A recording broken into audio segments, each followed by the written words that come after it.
Ya.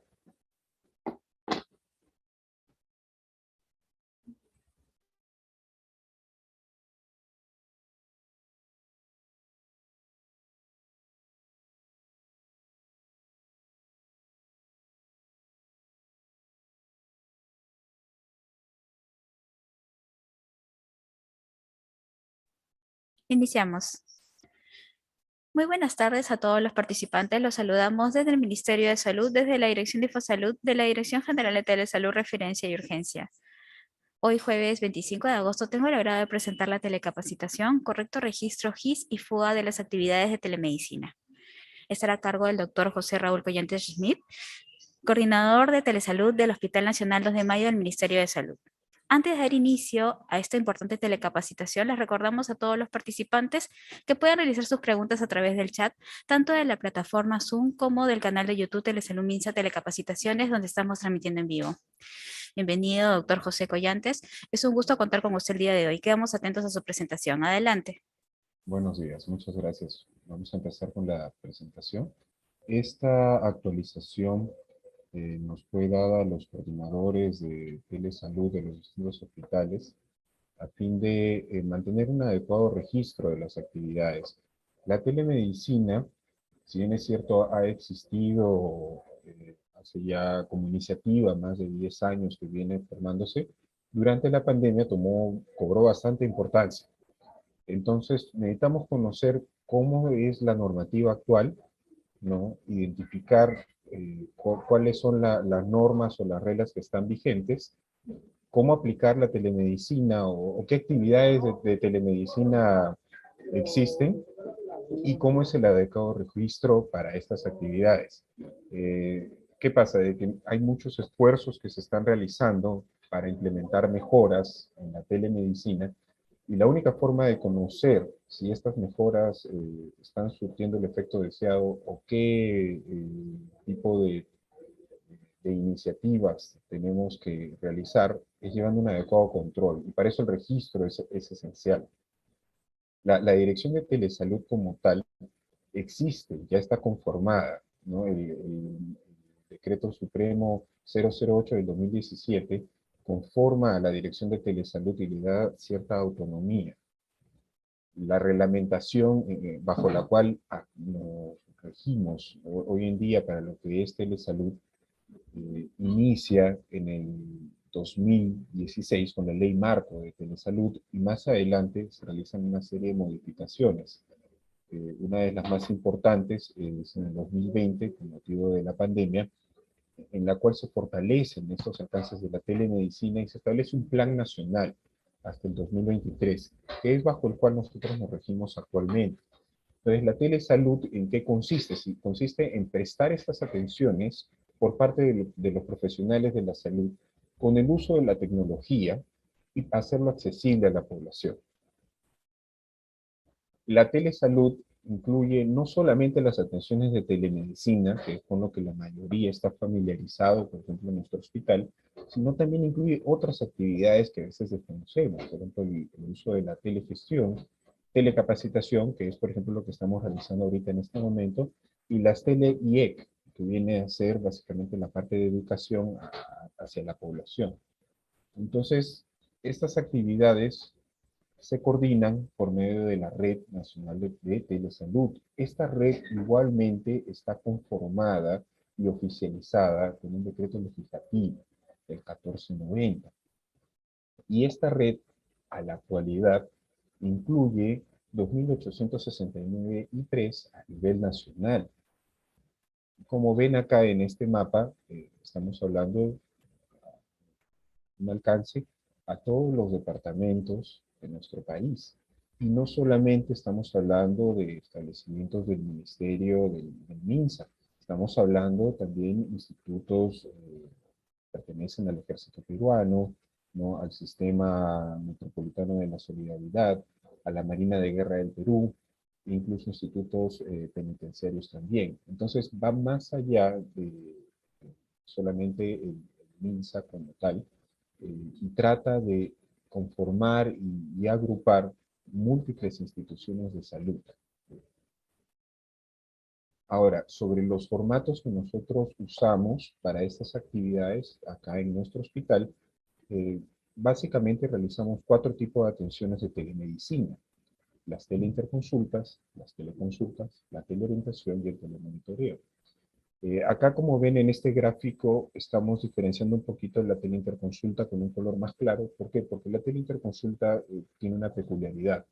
Acá la comunicación no se hace entre el profesional y el paciente, sino la comunicación se hace entre un personal de salud a otro profesional de salud, en el cual quien hace la consulta tiene menor capacidad resolutiva, requiere una opinión o una recomendación por parte de un profesional especializado, y entonces nuestro hospital recibe estas consultas. De manera virtual se presenta el caso y se hacen una serie de recomendaciones. En este caso, por ejemplo, en nuestro hospital, estas teleinterconsultas son apoyadas por un personal técnico que es el que se encarga de recibir y enviar eh, los formatos que corresponden, ver que la codificación para esta actividad en el GIS sea la correcta y que se presente a estadística. Con las demás actividades de telemedicina, tanto de teleconsulta, telemonitoreo y teleorientación, es el profesional el que hace la atención al paciente. eh, y acá viene la diferencia con las consultas que realizamos de manera presencial. Estas consultas estas atenciones por telemedicina tienen que estar codificadas y cada una tiene un código propio. Si yo hago una teleconsulta, debe ser registrado con un código. Si hago una teleorientación, debe ser registrado a la vez con un código, y telemonitoreo también. Pero yo no puedo saber qué tipo de atención es antes de realizar la consulta. Inicialmente, cuando nosotros queríamos trabajar acá en el hospital con las atenciones por telemedicina, y nosotros explicábamos que cada una tenía un código diferente, entonces usamos un sistema informático para el registro, y entonces el área de informática nos pedía a nosotros, por ejemplo, separarlo, diferenciarlo, ¿no? Que un día el médico haga teleconsultas, que otro día haga teleorientación y otro día haga telemonitoreo, pero eso no es posible de saber hasta el momento en que se realiza la consulta, es decir, de manera retrospectiva. Si yo realizo la atención por telemedicina, por ejemplo, y estoy estableciendo un diagnóstico, un tratamiento, o voy a iniciar un plan de trabajo con este paciente, eso es una teleconsulta. Es distinto a que si este paciente está siendo evaluado, por ejemplo, por el seguimiento de una patología que ya conocíamos, un paciente hipertenso, por ejemplo, que estoy atendiendo para un control de su presión, que me está dando sus resultados de manera remota, y yo estoy estableciendo el tratamiento que va a continuar. Eso es un telemonitoreo. Pero supongamos que ese mismo paciente, que ya tiene un diagnóstico conocido, que puede llamar por un control, pero quizás en esta oportunidad no llama ni por un control de su presión, ni llama por una patología nueva, sino llama por un tema de consejería. Yo, como profesional médico, puedo también dar una asesoría sin necesidad de dar un tratamiento farmacológico. Y en ese caso, por ejemplo, la actividad que estoy haciendo ahí es una teleorientación. Entonces, es el profesional el que define cuál de estas actividades se está realizando, obviamente después de realizarla, ¿no? Ahora, la teleorientación es una actividad que puede realizar un profesional médico y también un profesional no médico. En este caso, estamos hablando de, por ejemplo, obstetrices, estamos hablando de nutricionistas, estamos hablando de psicólogos. Entonces, estas actividades durante la pandemia se volvieron bastante comunes debido a que había esta restricción de la atención presencial. Ahora, como vemos, cada una de estas atenciones tiene ciertas peculiaridades y ciertas preferencias. Si yo hago el registro correcto y adecuado, voy a poder ver cuál de estas actividades predomina, en qué grupo de pacientes, o en qué condiciones, o en qué niveles de complejidad. Por ejemplo, actualmente el ministerio utiliza un sistema, una plataforma que se llama Teleatienda. En esta plataforma, algunos profesionales que están en trabajo remoto, por ejemplo, hacen el registro de sus actividades, porque no lo pueden hacer ni en el sistema del hospital, que es un sistema cerrado, y tampoco lo pueden hacer en un GIS manual, porque eso después no tendrían cómo alcanzarlo directamente al área de estadística. Entonces ellos registran en esta plataforma que el ministerio ha creado. En esta plataforma yo puedo recibir estas solicitudes de atenciones, sean de telemonitoreo, sean de teleorientaciones, y responder, ¿no? Hago la comunicación, me contacto vía telefónica con el paciente, reviso la atención y después hago el registro. La ventaja de esta plataforma es de que automáticamente registra el código para la actividad que yo estoy haciendo. Yo selecciono y yo discrimino, ¿no? He hecho una teleorientación, he hecho un telemonitoreo, quizás una teleconsulta, y yo lo registro en el programa. El programa automáticamente va a tomar el código que corresponda y va a crear un GIS virtual y lo va a enviar. Acá en nuestro hospital tenemos también un sistema que es el SIS-Galén, que hace lo mismo. Pero el profesional tiene que registrarlo, el profesional tiene que decir qué actividad ha realizado para que el sistema automáticamente asigne el código y cree el GIS de manera automática. Ahora, sobre lo que son consentimientos informados en las atenciones de telemedicina, eh, en la actualidad, según la norma que se encuentra vigente, en el único caso en el que nos están pidiendo un consentimiento informado de manera escrita es en el caso de las teleinterconsultas. Para las demás actividades de teleconsulta y telemonitoreo no requieren consentimiento informado escrito previo. Basta con que el profesional comunique las condiciones y restricciones de la actividad de telemedicina para que se pueda realizar. Esto facilita mucho el trabajo para lo que es las atenciones de telemedicina. En un primer momento teníamos que buscar la manera de registrar un consentimiento informado previo a cada teleconsulta. Ahora que ya no se exige eso y que la ley es un poco más flexible, nos permite hacer el seguimiento de los pacientes sin tanta dificultad. Esto lo comento porque también es algo que muchos profesionales a veces nos preguntan, ¿no? Nos dicen si hay consentimientos informados para estas actividades y yo tengo que hacer un seguimiento de manera remota y no tengo el consentimiento informado previo, ¿se puede realizar? Sí. En el caso de la teleinterconsulta, cuando es otro profesional, se le envía el formato que tiene que llenar del consentimiento y ellos lo envían por medio virtual. Estos son los formatos que se usan para la teleinterconsulta, el PAD. El FUAT, que era el formato que había también para las actividades de telemedicina, eh, en nuestro hospital, como contamos con un registro adecuado y un sistema de historia clínica ya establecido, ahí se encuentra toda esta información registrada y archivada de manera adecuada. Entonces, dentro de la historia clínica y en el CIS-Galén hacemos el registro igualmente del diagnóstico y de la atención.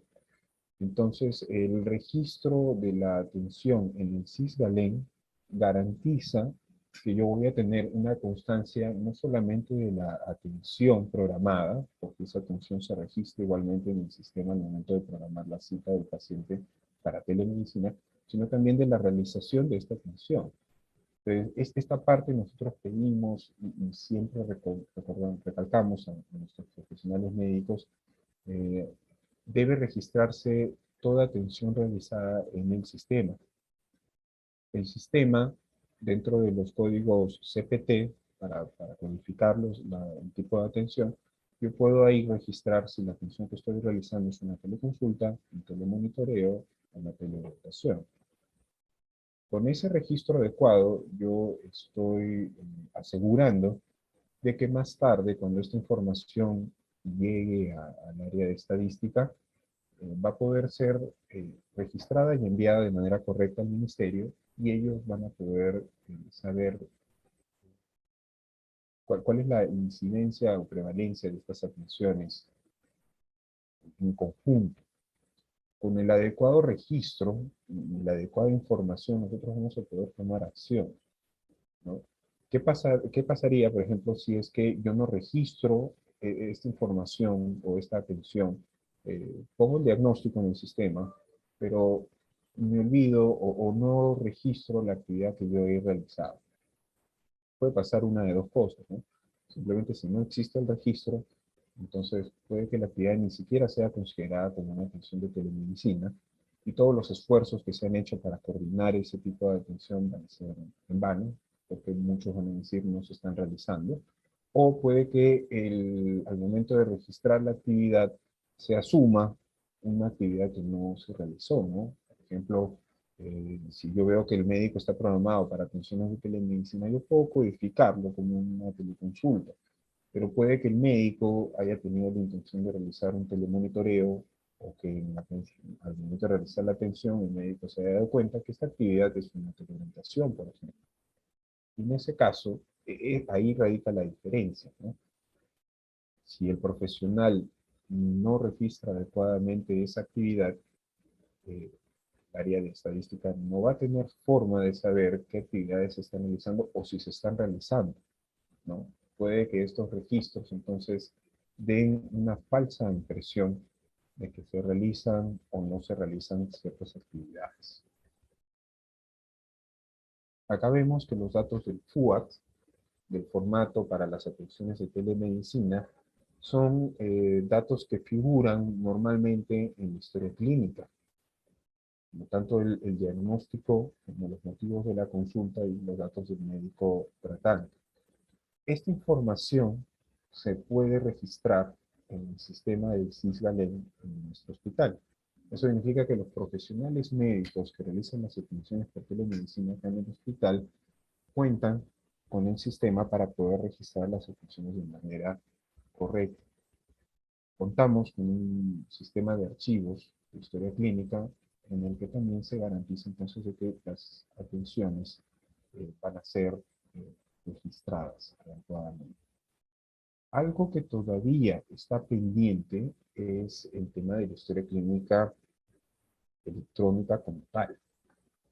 Por ese motivo es de que de momento el registro amerita de que el profesional firme y selle de manera manual, pero esto va a ser temporalmente, hasta que tengamos habilitado ya el sistema de historia clínica electrónica. Entonces, bien, como vemos, las teleinterconsultas son las actividades que realizamos desde una IPRES de menor complejidad, que envía los formatos tanto de consentimiento informado y el PAC, y acá en nuestro hospital, la unidad funcional de telesalud, con apoyo del personal técnico, coordina la teleinterconsulta con el especialista de manera virtual. Posteriormente se remite la respuesta. Esta actividad es coordinada acá en el hospital directamente por la unidad funcional de telesalud. Hasta el momento, hasta julio de este año, hemos realizado más de 600 teleinterconsultas.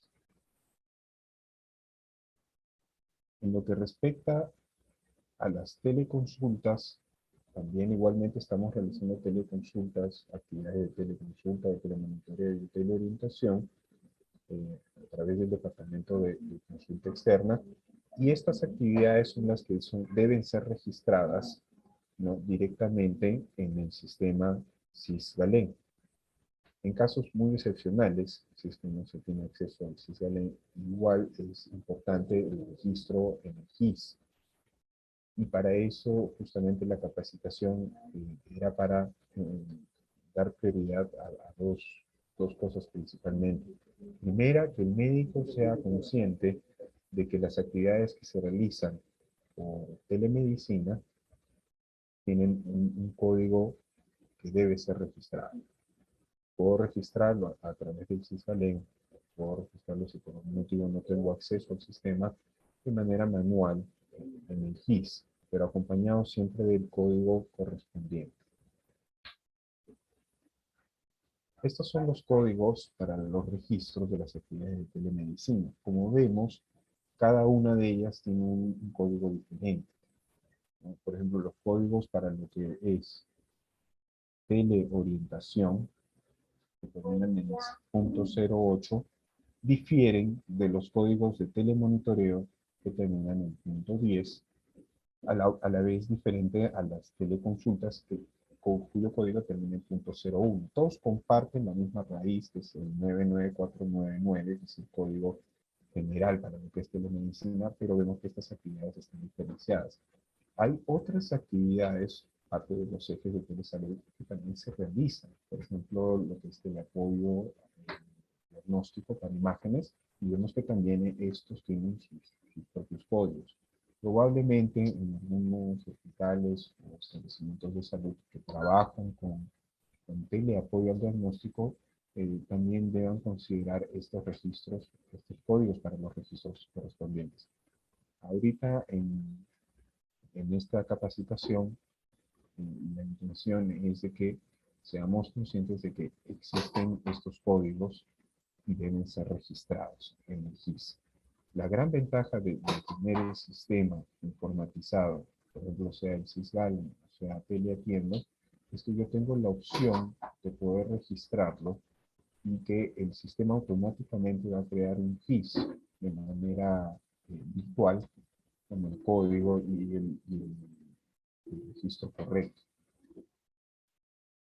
La importancia de este registro es de que estos van a ser fuentes de información para poder realizar mejoras más adelante en las actividades de telemedicina.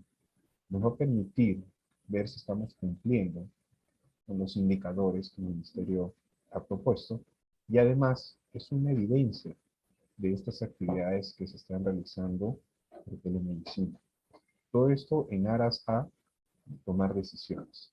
Sin la información, si yo no tengo un control, un monitoreo de estas actividades, sería imposible que sepamos cómo mejorar. Entonces, para recapitular, para terminar, las consideraciones de esta capacitación son: primero, tenemos que registrar, tan importante como los diagnósticos, el tipo de actividad que estamos realizando en nuestra atención. Segundo, deben registrarse junto con el diagnóstico el código que corresponde a la atención de telemedicina en el GIS, para que quede evidencia del tipo de atención que estamos realizando. Si yo quisiera registrar, por ejemplo, de manera manual, este es un ejemplo, el primer campo es el diagnóstico. El segundo puede ser cualquier actividad relacionada a ese diagnóstico. Algunas veces, por ejemplo, en la enfermería realizan consejerías o atenciones relacionadas. Y en el último campo, yo registro el tipo de actividad que estoy realizando de telemedicina. Por ejemplo, miren acá en este registro del GIS están todos los datos correctos: diagnóstico, la actividad relacionada, y estoy constatando acá que es una teleconsulta, marcándolo como diagnóstico definitivo y poniendo su código CPT o CIE correspondiente. En este caso es 99499.01. De esta manera, al momento que estadística recoge esta información, va a poder saber de que esta actividad que se realizó fue una teleconsulta. Si no existiera este adecuado registro, esta actividad podría, como les digo, erróneamente considerarse quizás una atención presencial, o quizás alguien después quiere asignarle algún código de la atención que asumen que están realizando, pero solo el profesional puede saber qué atención realizó. En el caso de las teleinterconsultas, igualmente, estas tienen un código propio, y acá registran en el área de laboratorio si es teleconsultante o teleconsultor, es decir, si yo estoy pidiendo la opinión del profesional o si yo estoy contestando, respondiendo a esa solicitud. Este registro lo hacemos nosotros directamente en la unidad de telesalud. Tenemos un personal técnico que ayuda a verificar siempre el adecuado registro en el GIS. Aquellos lugares en donde también hagan las teleinterconsultas, recuerden por favor siempre verificar esto, ¿no? No solamente estamos registrando el código de la teleinterconsulta como diagnóstico definitivo, sino que estamos registrando a la vez si lo estamos haciendo como teleconsultante o como teleconsultor. Miren, por ejemplo, este ejemplo, este caso. Un diagnóstico de mordedura de un animal. Mi código civil es para esto. tengo la actividad relacionada a este caso. Por ejemplo, acá es una consejería que también tiene una codificación. En este caso, estoy realizando, no estoy dando un tratamiento farmacológico, sino estoy realizando solamente una orientación y por eso debo registrarlo como tal. La teleorientación tiene un código, miren, este termina en .08, ¿no? Igualmente marcado como definitivo. De esta manera, yo estoy dando a entender de que esta atención fue realizada de manera remota y fue con la intención de hacer únicamente una orientación o consejería sobre este diagnóstico. ¿Podría yo haber hecho quizás un diagnóstico y la prescripción de medicamentos o solicitud de exámenes auxiliares? Sí, podría haberse hecho también, pero en ese caso el código y la actividad correspondería a otro. Por eso es la importancia del registro correcto, porque me da a mí la información sobre exactamente qué tipo de actividad es realizada. Miren, por ejemplo, acá en este caso, es el control de una puérpera, el control de puérpera en el cual yo hago consejería nutricional, consejería de lactancia, y acá estoy haciendo un seguimiento a este paciente. En ese caso, el código que corresponde, punto 10, es el de monitoreo, porque estoy haciendo un seguimiento. ¿Podría yo haber hecho solamente una orientación o podría yo haber realizado quizás una consulta y prescribir algún medicamento? Sí, pero ese no es el caso. Esto es un telemonitoreo y por ese motivo va con este código. Entonces vemos lo importante de poder diferenciar y codificar adecuadamente. Igualmente para la teleconsulta, ¿no? Acá, por ejemplo, tenemos el caso de un diagnóstico en el segundo recuadro, un paciente con anemia. Y en este caso el profesional realizó una teleconsulta, probablemente estableciendo el diagnóstico por primera vez, podría haber sido el caso, y quizás dando algún tratamiento, ¿no? Dentro del área de acción del profesional y lo que corresponde a su especialidad, se hacen estas actividades y se registran. Bien, para concluir, entonces el registro del GIS en telemedicina es importante porque las atenciones pueden ser realizadas por todos los profesionales de la salud dentro de sus competencias y eso justamente lo iniciamos en el GIS. Estas deben ser registradas. ¿Por qué? Porque nos permite un sistema de información adecuado para poder tomar acción y mejoras en los servicios de telemedicina. Por último, el medio por el cual se registra y se obtiene la información es el GIS, que tenemos la ventaja de contar con herramientas digitales, herramientas informáticas que nos permiten el registro correcto. Entonces, lo que yo tengo que saber es que existen distintas actividades de telemedicina, registrar la atención en el CIS-GALE, ¿no? Junto con el diagnóstico dentro de mis códigos CPT, buscar el tipo de actividad de telemedicina que he realizado y grabarlo. De esa manera, el GIS quedará registrado de manera virtual para que después informática pueda acceder a la información correctamente. Muy bien, con eso concluimos esta actualización. Espero les haya sido provechosa. Cualquier duda o cualquier pregunta la pueden hacer acá. También recuerden de que estamos en la Unidad Funcional de Telesalud en predisposición a poder resolver cualquier duda. Gracias. Muchas gracias, doctor José Raúl Collantes, por la excelente presentación y toda la información que nos ha brindado. Tenemos algunas preguntas que nos han realizado los participantes. Nos preguntan si hay algún tope por día de actividades para el registro de telemonitoreo o teleorientación. Eh, toda actividad que yo programo, quizás la limitación está en el número de horas que puedo realizarlo, ¿no? Existe una ley de programación de turnos médicos que el Ministerio da, en el cual establece cuál es el máximo número de horas que yo puedo programar a un profesional para una atención, y dentro de eso entonces estarían los límites de cuánto yo puedo atender por día. Usualmente una teleconsulta en promedio duran de 15 a 20 minutos. Entonces, en función a eso yo podría calcular si el máximo número de horas que yo programo, por ejemplo, el profesional es 4 horas, en función a eso, si yo hago 3 aplicaciones por hora, puedo más o menos saber cuánto, hasta cuánto podemos atender. Muchas gracias, doctor, por su respuesta. Nos preguntan también qué tiempo de desfase existe en la actualización de la data en el GIS-MINSA y cómo se puede acortar estos plazos. Justamente para lo que son los acuerdos de gestión, el ministerio ha establecido un grupo de trabajo, al menos en el hospital, no sé si sea el caso para todos los demás hospitales, para justamente vigilar la información que se registra en el hospital y la información que el ministerio está procesando. Siempre existe un lapso de tiempo en el cual demoran en actualizar la información, pero por eso se verifica, ¿no? Para ver de que ellos estén llevando un registro adecuado de la información. Si no, se observa y bueno, se dan los plazos para poder corregirlo.